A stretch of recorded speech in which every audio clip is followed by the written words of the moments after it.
Si Jordan Bardella gagne, préparez-vous à ces réformes chocs sur votre épargne. Jordan Bardella, figure montante du Rassemblement national, RN, s'attaque à un sujet qui concerne de nombreux Français, l'épargne dormante. Dans un contexte économique incertain, où chaque euro compte, cette initiative vise à redonner vie aux fonds oubliés et à les réinjecter dans l'économie nationale. Cette vidéo explore les propositions de Bardella pour mobiliser ces ressources financières inexploitées et les implications potentielles pour les épargnants et le pays. Découvrez comment ce projet pourrait transformer la gestion des finances personnelles et contribuer à une relance économique durable. Création d'un fonds souverain français. Le Rassemblement national, RN, propose la création d'un fonds souverain français visant à mobiliser 500 milliards d'euros d'ici 2027. Ce fonds serait destiné à financer la réindustrialisation, les infrastructures nucléaires, les technologies de pointe ainsi que les PME et TPE. Jordan Bardella, président du RN, critique la surépargne des Français et souhaite inciter ces derniers à investir dans ce fonds en garantissant leur capital.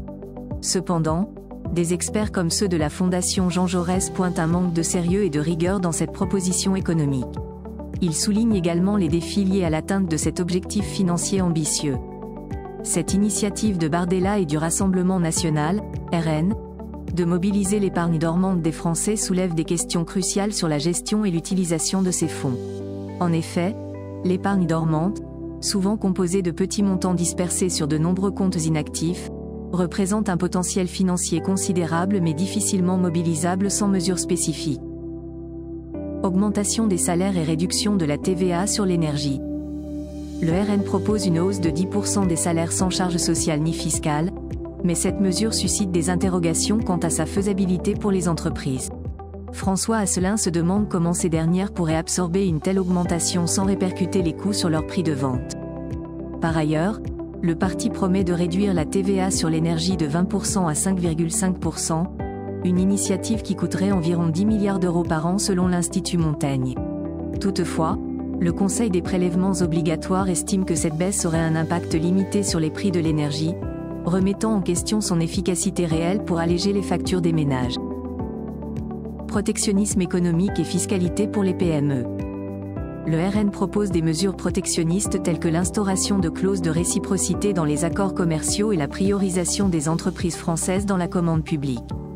Cependant, cette stratégie pourrait entraîner une perte durable de 3 points de PIB en raison du ralentissement économique qu'elle provoquerait, selon la Fondation Jean Jaurès. En matière fiscale, le parti souhaite supprimer la cotisation foncière des entreprises et la contribution sociale de solidarité sur les sociétés. Cette dernière mesure, bien que visant à alléger la charge fiscale des PME, coûterait environ 10,6 milliards d'euros aux finances publiques, un montant jugé préoccupant par les experts économiques.